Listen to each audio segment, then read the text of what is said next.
ছেলে হিন্দুর ছেলে হয়ে বলছি এবারটা আমাদের কুরবানি করতে দেওয়া হোক না। খুব অসহায়, গরু না বিক্রি হলে আমাদের তো একদম শেষ। কিন্তু আমাদের হিন্দু সরকার এসে তো আমাদের তো লস করে দিল আরো। এ তো বস্তি গরু, এর দুধ দেয় না। এখন এই গরু আমাদের বেচতে হবে। কেননা আমাকে তারা টাকা দিয়েছে, তারা এখন টাকা ফেরত চাচ্ছে। 20 লাখ টাকা নিয়েছিল। মুসলিমদের লাভ হচ্ছে, হিন্দুদের ক্ষতি হচ্ছে, বিরাট ক্ষতি হচ্ছে। মুসলিমরা না এলে আমরা তো গরু বিক্রি করতে পারবো না। हम लोग के अगर কারবার মালিক তুলে দেবে তো কি খাবো আমি লোক। আমাদের এই বছরটা চান্স দিক, আমরা আর কারো করবো না।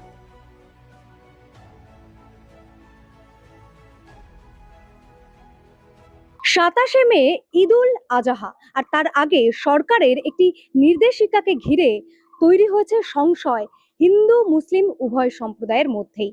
কারণ হিন্দুদের অনেকেই, বিশেষ করে বলতে গেলে ঘোষ পদবীর লোকেরা, তারা গরু প্রতিপালন করেন এবং এই সময় এই যে ঈদ উল আজহা, এতে কিন্তু কোরবানি দেওয়া হয় গরু।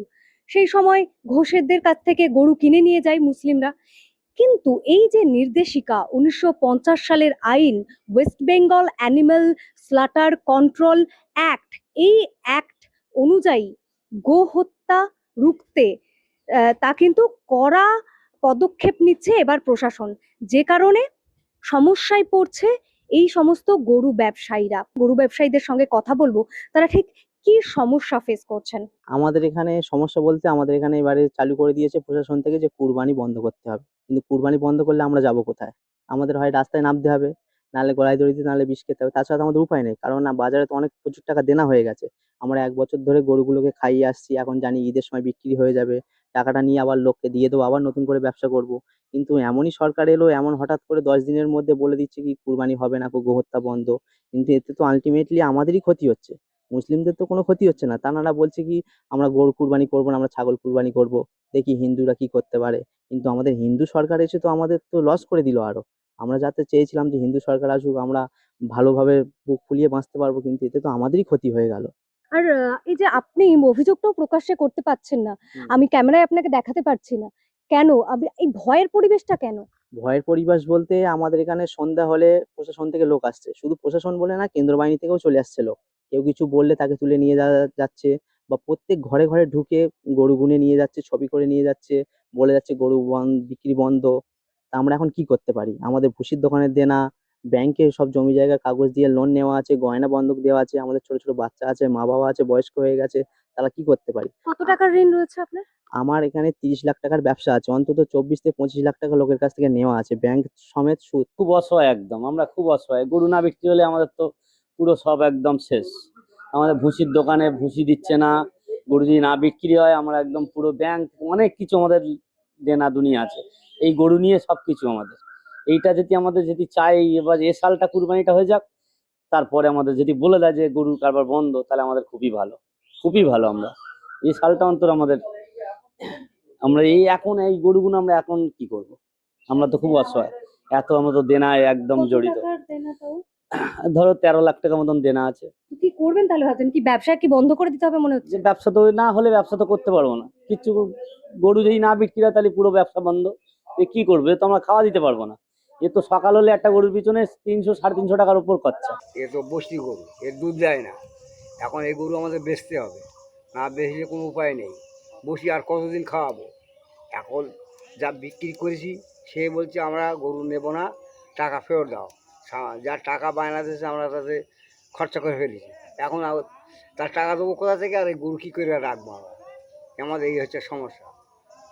আমাদের এই সমস্যাটা যদি আগে জানতাম তাহলে আমরা এসব কারবার করতাম না, তাহলে আমরা অন্য লাইন বার করতাম। এখন হয়ে গেছে, এখন সামনে দিন এসে গেছে, ওরা বায়নাপত্র করছে, কিন্তু বায়নাপত্র করে ওরা বলছে আমরা গরু নেবো না। এখন আমরা কোথায় যাবো? সরকারের কাছে কোনো আবেদন রাখতে চান? আবেদন মানে আমরা যা হওয়ার হয়ে গেছে, এবছরটা আমাদের ছাড় দেয়, তারপর সামনের বছর আমরা যদি সেরকম ভালো বুঝি করবো, না করবো। কেননা আমাকে তারা টাকা দিয়েছে, তারা এখন টাকা ফেরত চাচ্ছে। আমি তাদের টাকা এখন কোথার থেকে দেবো? মানে গরু নেওয়ার জন্য? হ্যাঁ, হ্যাঁ। কিন্তু আমার তো ওই গরুকে যা খাইয়েছি সে তার দরুন তো আমার দেনা হয়ে আছে। মানে ওদেরকে যে ভুসি খাওয়ানো হয়েছে, হ্যাঁ, ভুসি বা বিচুলি, হ্যাঁ। এবার আমার বাড়ি, আমার সংসারও বা কী করে চলবে? বলা হচ্ছে যে 14 বছরের বেশি বয়স বা 14 বছর বয়স হয়ে গেলে করা যাবে। 14 বছর জবাই গরু করা বাঁচে না, সেই 14 বছর গরু বাঁচে না। কিন্তু আমার তো এইটা হতো না, এইটা তো আমাদের হতো না, 1 সাল আমরা গরু রাখতাম, তারপরেই গরু বিক্রি হয়ে যেত। এটা তো আমাদের হতো না। আর এখন সব আমাদের গরু বস্তি, কিছু গরু এর মধ্যে দুধ দিচ্ছে না, তো সব বস্তি। আমরা না তো টেনশন, এই রাতের ঘুম চলে গেছে এই নিয়ে। এটাই আমাদের এই পুরো গোয়ালবাড়ি এরকমই একদম, বাউনিয়া ঘোষপাড়া একদম পুরো আমাদের অনেক ছেলে এই নিয়ে ব্যবসা করে, অনেক ছেলে। তাহলে আপনি বলতে চাইছেন মুসলিমদের কোনো অসুবিধা এতে হবে না, উল্টে হিন্দুরাই যারা গরুর মানে প্রতিপালন করেন তাদেরই সমস্যা? তাদেরই সমস্যা হচ্ছে, ঠিক। আমরা তো মুসলিমরা না এলে তাহলে আমাদের গরু তো বিক্রি করতে পারবো না, মুসলিমরা না এলে আমরা তো গরু বিক্রি করতে পারবো না। ওরা তো ভয়তে, এমনি আতঙ্কে ভয়তে আসে না। এখানে সরকার পাল্টে গেছে, আমাদের এখানে অনেক কিছু হচ্ছে। কি হচ্ছে অনেক কিছু বলতে? আমাদের এখানে গরু অনেক রকম সমস্যা হচ্ছে, গরু যেতে দেবে না, গরু গেলে জেল হবে এরকম বলছে ভয়তে, গরু কোনো কাস্টমার আসছে না। আমরা তো সাধারণ মানুষ, আমাদের ভয় করছে, কিছু করার নেই, তবু আমরা ঘোষের ছেলে, আমরা এটাই নিয়েই সবকিছু করি। এক্ষুনি এই 27 তারিখের পরে সব দোকানে হালখাতা আছে। না হলে দোকান থেকে বলছে তোমার হয় গরু তোমার বিক্রি করে টাকা দিতে হবে, না হলে আমরা কি কসাই খানখানা পর্যন্ত বন্ধ করে দিয়েছি। আমরা যে গরুগুলো কসাই কারখানাকে দেবো, যে কম বেশি করে, সেটাও নিচ্ছে না। তাহলে আমরা কোথায় যাবো? আলটিমেটলি আমাদের রাস্তায় নামতে হবে, নাহলে গরুগুলোকে ছেড়ে দিতে হবে। এছাড়া তো কোনো উপায় নেই। আমরা চাইছি অন্তত এবছরটা কুরবানি করতে দেওয়া হোক, পরে যা খুশি আপনি করুন, তাতে আমরা সমর্থন করব। মুসলিমরা ভয়তে আসছে না, তারা বলছে আমাদের এখানে কুরবানি করতে দেবে না, আমরা যাবো কি করে? রাস্তায় গরু ধরে তাদেরও নামিয়ে নিচ্ছে। লস টাকা হ্যাঁ, দিয়ে কিনলে। তারা তারা বলছে কি গরু বাড়ি পৌঁছে দেওয়াতে হবে, তারপর টাকা দেবো। তারা আবার বলছে কি গরু কুরবানি না হলে টাকা দেবো না। তাহলে আমরাই তো ফেঁসে যাচ্ছি আলটিমেটলি। আমাদের যে সরকার এসছে ঘোষেদের জন্য, ঘোষেদের উপকারের জন্য, সে কিন্তু এসে তো আরো বেশি আমরাই ফেঁসে গেলাম। মানে বলছেন হিন্দুদের উপকার? হ্যাঁ, হিন্দুদের উপকারের থেকে তো আরো অপকার বেশি হলো। আর আমি একটা ঘোষের ছেলে, হিন্দুর ছেলে হয়ে বলছি এবারটা আমাদের কুরবানি করতে দেওয়া হোক, না আমরা পুরো ফেঁসে যাব। মুসলিমদের 1 বছর কুরবানি করলো না, বা খাসি দিয়ে কুরবানি করে দিল, ওদের কোনো অসুবিধা নেই, কিন্তু অসুবিধা তো আমাদেরই হয়ে গেল। আমাদের তো রাস্তা নামা ছাড়া আর কোনো উপায় নেই। আমরা এখন কি করতে পারি? একটাই অনুরোধ মাননীয় মুখ্যমন্ত্রীর কাছে, অন্তত এবছরটা আমাদের কুরবানি করতে দেওয়া হোক। এইটুকুই আমার। এবারে সব থেকে বড় কথা হচ্ছে, আমরা সরকারকে ট্যাক্স দিয়ে আমরা ব্যবসা করছি। আমরা সরকারকে বিনা ট্যাক্সে ব্যবসা করছি না, তাহলে আমাদের সরকার কেন আটকাচ্ছে? তো 1 বছর ধরে গরুগুলো লালন পালন করে রাখছি, যে একটা বছরে একবার কিছু টাকা পাবো, এই জন্য গরু দুধ দেয় না। সেই গরুগুলো আমরা রেখে কি করব? বছরে একবার, এই বছরের মধ্যে যদি ছাড় দেয়, তাহলে অনেক, মানে যারা গরু পালন করে সব বেঁচে যাবে, যারা ধার দেনা করে সব গরু মোষ করেছে। আমাদের ঘোষপাড়া এইদিকে মোটামুটি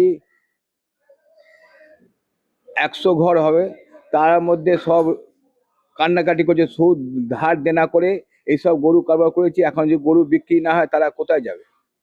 আর এরা বিজেপি হিন্দু বলে, এরা বিজেপিকে ভোট দিয়ে যদি এই অবস্থা হয়, তাহলে এরা কি করবে? এখন এই গরুগুলো এরা দুধ দেয় না, বসে বসে খাচ্ছে, তাই এদের পথ কি হবে আপনারাই বলুন। মানে এটা কি হিন্দুরাই চাপে পড়ে গেল? হ্যাঁ, হিন্দুদের, মুসলমানরা কি আছে? মুসলমান বলছে আমরা খাসি করবো, ওই করে, আমাদের কোনো নাই। হিন্দুরাই ভোট দিয়েছে, হিন্দুরাই তো ভুগছে এখন। বিক্রি বাটা কোনো না, অবস্থা খারাপ, দানা ভুসি পাওয়া যাচ্ছে না, বিচালি পাওয়া যাচ্ছে না, কুচ্ছু পাওয়া যাচ্ছে না। এখন যা কুরবানির টাইমে অবস্থা ছিল, 1 মहीना কম সে কম আমার লোককে দিত ডেট, কি ভাই 1 মাসের মধ্যে তোমার নিয়ে সরিয়ে এলো, তারপরে দেখে আর করবে না। আমি করতাম না, সেটা তো কোনো টাইম নেই, টাইমও দিল না। আমার দিয়ে ব্যবস্থা খুব খারাপ, কি করে? গরু আমার 80টা গরু আছে। তাও কত টাকার বিজনেস? অনেক বিজনেস 80 করোড় টাকা, কোটি টাকা? কোটি টাকা। কিন্তু কোটি টাকা এখন সব অবস্থা খারাপ। এই কুরবানিদের লোন ধরে ধার দিয়ে সবাই টাকা নিয়ে 20 লাখ টাকা নিয়েছি লোন। 20 লাখ টাকা ঋণ আছে? হ্যাঁ, সেটা অবস্থা খারাপ। কি করবেন ভাবছেন? আর ভাববো কি, আর কি হবে না হবে, তো সেটা আমার কোনো দেবে অবস্থা করবে কি না করবে সেটা। 14 বছরের বেশি বয়স হলে গরু বিক্রি করা যাবে। তো 14 বছর আমি কোথায় রাখবো? 14 বছর তো হয়, তাহলে 14 বছর বুড়ো বয়সে তো হবে না, ও তো মরে যাবে। গরু একটা পড়ে আছে, এমনি মরে যাচ্ছে, 4টা মরা গেল, আর একটা পড়ে আছে, কাসাই নিচ্ছে না। কাসাই বললাম কি না, বললো আমি নেবো না, তাহলে সরকারের কোনো আদেশ না হয় তাহলে নেবো না, বুঝলে? তো আপনারা এখন কি করুন ভাবছেন গরুগুলো তাহলে? সেটা গরু ভাববো কি, এই নিয়ে দেখছি কি হবে না হবে, সরকার কি করবে না করবে সেটা ব্যবস্থা করা যাবে। না করলে তো আমারই মরে যাবো, কি করে চালাবো এটা সংসার? আমারকে এই 2 বছরে দিয়ে খাটে মেরে করেছি, এখন 1 টাকা পাচ্ছি না, গরু বিক্রি হবে না, নেন দেন কোথায় দিয়ে দেবে, ও তো ছাড়বেন না, কি করে আমারকে বচবো ভাই? কই লাইনে দাও। গরু আমারকে এখন মোটামুটি 80টা গরু আমার হয়ে যাবে, এতে লেনদেন করেছি 20 লাখ টাকা, কোথায় দিয়ে দেন দেবো মেরি বলো? হ্যাঁ, গরু এখন আর হিসাবে তো কাঁসায় তো কমে দামে নাই। কোরবানির দিনে 80, 50, 60 যেরকম গরু ওরকম দাম থাকে দিদি। যেরকম গরু যে জিনিস কিনেছে ওরকম দাম দেবে, আমার তো বেশি করে দেবেন না। তো এই হিসাবে এখন কিছু চলতে হলে এখন তো কিছু না আমারকে, কি করে চালাবো? হ্যাঁ, কি করে চালাবো ভাই, আমারকে তো মরে যাচ্ছি, কি করে চালাবো? हम लोग के अगर কারবার মালিক তুলে দেবে তো কি খাবো আমি লোক। হ্যাঁ, বিহারে বহু ছেলে মেয়ে তো বিহারে আছে, আর यहाँ पर तो हम लोग खाता है कमाता है, কারবার মালিক তুলে দেবে क्या करें। কি গরু বিক্রি হচ্ছে না? है ना, की खाबो की कुछ तो रोजगार हम लोग को मिलना चाहिए। हाँ, তো আপনাদের কি কাজের ব্যবস্থা করলে ভালো হয়? हाँ, व्यवस्था हम लोग के करना चाहिए तो। এমনি এমনি এই সময় গরু বিক্রি হয় তাই তো? हाँ, এখানে তাও কত গরু আছে? অনেক গরু আছে, তাও গরু মোষ অনেক আছে, হরেক খাটালে আছে, কটা খাটাল আছে? অনেক খাটাল আছে, গোনা আপনি জানেন না না না না না না না না সবাই খাটালা আছে, কম বেশি করে কে 10টা কি 50টা কি 100টা, কে যেরম যেরম ক্ষমতা সেরম সবাই আছে।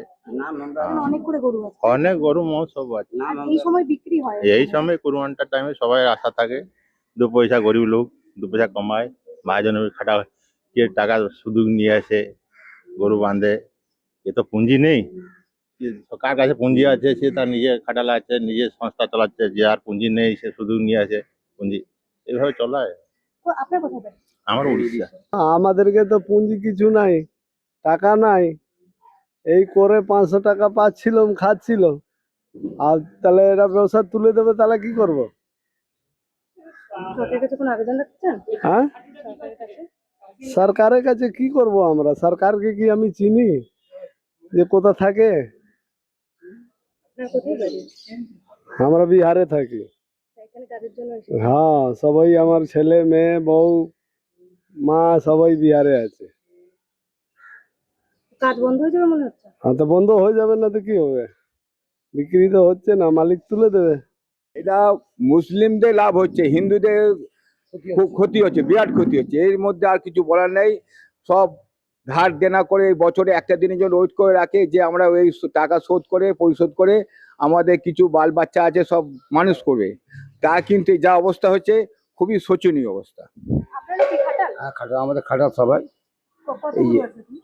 আমাদের আছে 30টা মতো গরু আছে আমাদের সব ধার দেনা করে করা। আমাদের যে মোদিবাবু শুভেন্দুবাবু যে আমাদের একটা বছর চান্স দিক, আমরা খাবার তুলে দেবো, আমরা নিজের কাজ টাজ করবো, তবু আচ্ছা আমরা এই কারবার করবো না।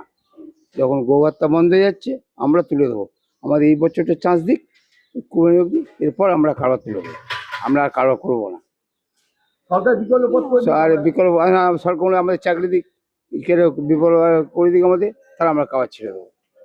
আমরা তো একটা আশায় আছে, আমাদের বাল বাচ্চা আছে, মেয়ে আছে, বউ আছে, আমার দোকানে মেয়ে আছে, বিয়ে দিতে হবে তাদের, তাদের খরচা আছে, তো একটা বাঙালি বিয়ে খরচা সুন্দরবাবু জানে আমাদের এই ব্যাপারে। তা আমরা বলছি, বারবার রিকোয়েস্ট করছি। 1950 সালে আসলে এই আইন জারি করা হয়েছিল। প্রজনন ক্ষমতা আছে, কার্যক্ষমতা আছে এমন গরু মোষদের জবাই রুখতে। তারই সঙ্গে কিছু বিষয়ে ছাড় ছিল। যদি 14 বছরের বেশি বয়স হয় বা কোনো গরু গুরুতর আহত হয়, সেক্ষেত্রে কিন্তু সেই গরু জবাই করা যেতে পারে বা কোরবানি দেওয়া যেতে পারে বা বিক্রি করা যেতে পারে। এবং সেক্ষেত্রে লাগবে সংশ্লিষ্ট পৌরসভা বা পঞ্চায়েত প্রধানের থেকে অনুমোদিত শংসাপত্র। তারই সঙ্গে পশু চিকিৎসকেরও কিন্তু সেখানে অনুমোদন লাগবে। আর এই নিয়েই এই মুহূর্তে একটা ধন্ধ, একটা সংশয় তৈরি রয়েছে, বিশেষ করে গ্রামীণ এলাকাগুলিতে, যে এত কম সময়ের মধ্যে, এই যে 27 মে ঈদ রয়েছে, তার আগে এই এত কম সময়ের মধ্যে কিভাবে এই শংসাপত্র এই মানুষগুলি জোগাড় করবেন। এর কারণে সমস্যায় পড়েছেন যেমন খাটালের মালিকরা, তাদের গরু বিক্রি হচ্ছে না, তারা অনেক টাকার ঋণ নিয়েছেন। তারই সঙ্গে যে সমস্ত মুসলিম সম্প্রদায়ের মানুষরা রয়েছেন, তাদের কোরবানি, সেটাই কিন্তু একটা বাধা সৃষ্টি হচ্ছে। যদিও তারা বলছেন যে তাদের কোনো অসুবিধা নেই, সরকার যদি আইন করে, যদি কোরবানি না দেওয়া যায় তো অসুবিধা নেই, প্রয়োজনে তারা ছাগল বা মুরগি কোরবানি দেবে, এমন কথা কিন্তু খাটালের মালিকরাও বলছেন। কিন্তু সমস্যায় পড়ছেন এই খাটালের মালিকরা, যাদের এত লাখ লাখ টাকা ঋণ হয়ে রয়েছে বাজারে। তারই সঙ্গে এই যে নির্দেশিকা, প্রকাশ্যে কোরবানি করা যাবে না, অর্থাৎ জবাই করা যাবে না, পৌরসভা নির্ধারিত যে কসাইখানা রয়েছে সেখানেই এই গরু জবাই করতে হবে বা মোষ জবাই করতে হবে। এর ফলে কিন্তু গ্রামীণ এলাকাগুলোতে, আবারও বলবো, সমস্যা, কারণ এই সমস্ত এলাকাগুলিতে কিন্তু সেইভাবে সরকারি কসাইখানা কিন্তু নেই। এই মুহূর্তে কিন্তু এটা নিয়ে একটা সমস্যা তৈরি হয়েছে। 5-এ পা দিল ইনস্ক্রিপ্ট। এই 5 বছরে আমরা আমাদের সাধ্যমতো শ্রম, নিষ্ঠা এবং সাহসে ভর করে চালিয়ে গেছি আমাদের সাংবাদিকতা। এক্সিট পোলের মিথ্যাচার ফাঁস করেছি আমরা। গিগ শ্রমিক, পরিযায়ী শ্রমিকদের কথা বারবার তুলে ধরেছি আমরা। প্যালেস্টাইন, বাংলাদেশ নিয়ে কথা বলেছি আমরা। বাংলাদেশের শাটডাউনের দিনগুলিতে প্রবাসী বাঙালিদের তাদের পরিবার পরিজনের খবর দিয়েছি আমরা। নাগরিক সাংবাদিকতা চালিয়ে যেতে গেলে চাই নাগরিকদের প্রত্যক্ষ অংশগ্রহণ। তাই আমরা ডোনেশন ব্যবস্থা চালু করেছি। স্ক্রিনে দেওয়া এই কিউআর কোডে আপনারা আমাদের যে কোনো অঙ্কের মূল্য পাঠাতে পারেন। আপনাদের অনুদান আমাদের নিজেদের কাজ এগিয়ে নিয়ে যেতে সাহায্য করবে।